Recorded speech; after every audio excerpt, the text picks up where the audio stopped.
Hey you guys, so recently I got shipped the world's first ever magnetic variable ND filter for my YouTube channel to review, and I thought to myself, why not do more than that? Why not make some money off it?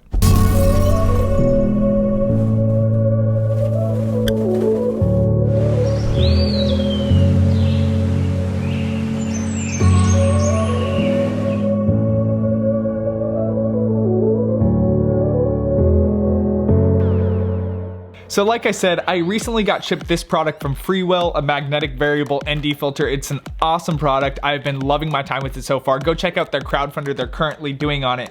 But since I've been into filming product commercials recently and stuff like that, I thought to myself that I needed to create something around this. This was an awesome product and I had a really good vision for kind of like this idea to put it together. So the idea was basically to have them exploding out of the case that they're carried in, and in midair have them all magnetized together. From there, we would zoom in through the filter and see the world through the base and mist filter's eyes. So in this video, we're gonna split it into two parts. First, we're gonna talk about how I shot this product commercial and how I made it. And second of all, we're gonna talk about how I sold it. So the first most challenging part was definitely capturing the individual filters. I struggled with this more than anything else in terms of the filming.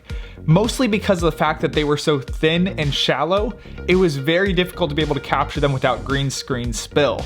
Originally, I laid out way too much green screen and it was just emanating, reflecting all of that light all over the black, dark filter.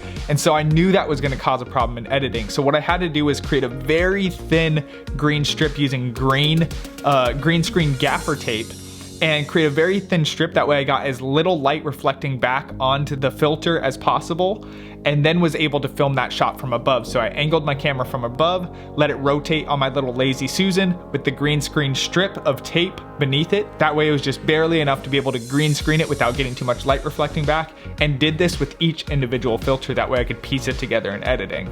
Now before this section, it was really tricky, and probably maybe the hardest part as well was getting the case to explode open, because what I tried to do was use two little things of clear, transparent fishing wire to be able to just pull it open. But the balance to get for that was so tricky and so difficult. But eventually I was able to do it. All I did was tie it up in two different spots. Actually taped it on the inside where you couldn't see the tape.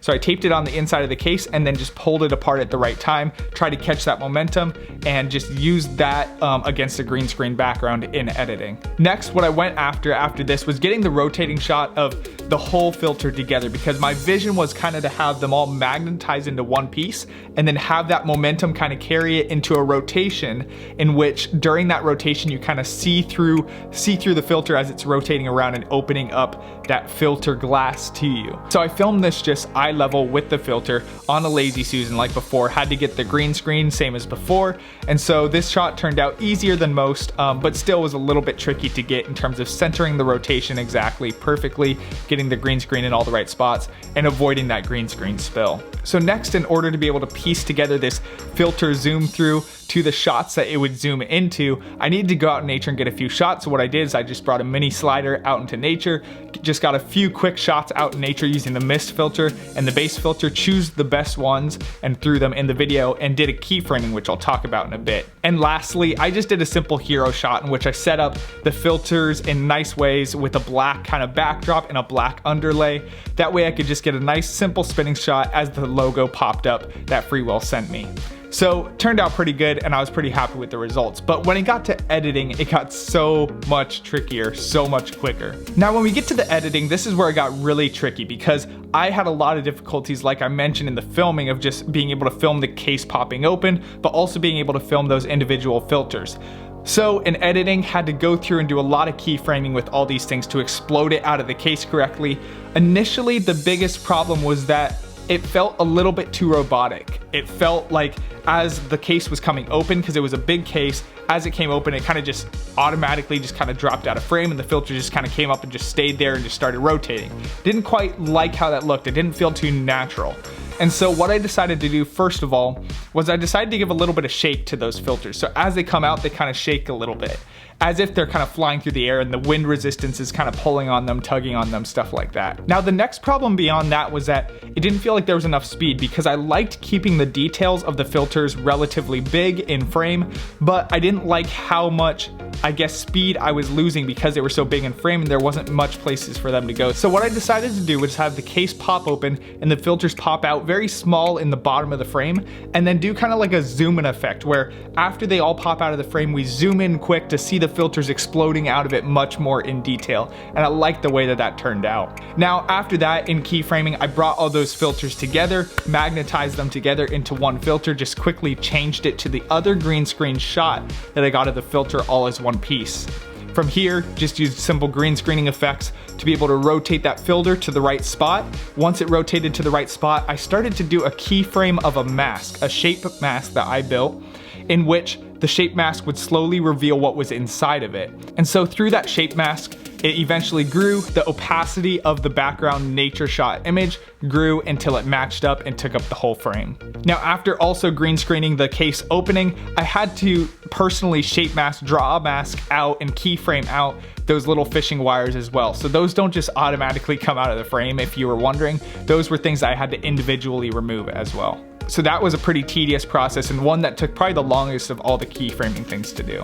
Now let's talk about how I sold it. So one of the perks of doing my YouTube channels recently has been getting a lot of free products and being able to just use those products, review them, stuff like that. Some things that I probably wouldn't buy on my own because they're decently priced, but I'll take it if they're sent to me.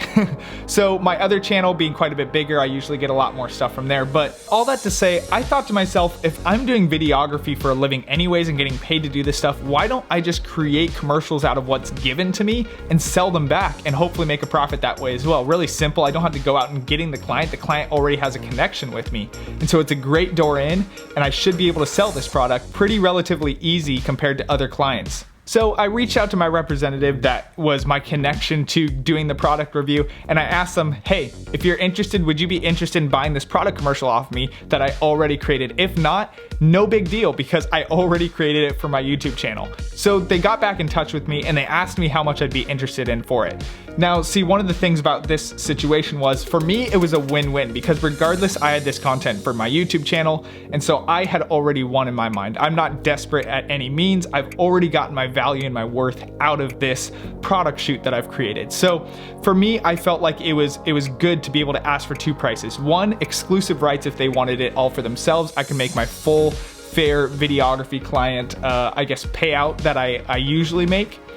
Or I could give them it for 50% of the price and retain the rights for my YouTube channel to be able to use it how I wanted. So what I did is I gave them those two options. They took the lower of the two options, which was me being able to retain my rights as well as them being able to use it.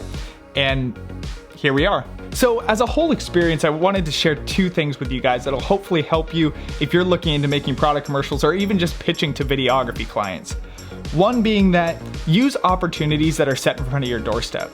In this situation, I had a good connection already into the company. I didn't need to go out and find this client. They already liked my stuff and they already liked my product. So why not capitalize on that and be able to create something for them that's gonna benefit them and bring value to them, as well as ease that connection and ease that responsibility of having to impress the client without them knowing anything about you. So use opportunities that fall in front of your doorstep. But number two, also be confident. Take steps and leaps of faith towards where you want to go. If you're passionate about something and you're excited about something and good at something, just create it. Create it and see what happens. In this situation, I just created this product commercial without asking permission for it. I was gonna use something of it regardless. Use it for this YouTube channel, even if I didn't sell it.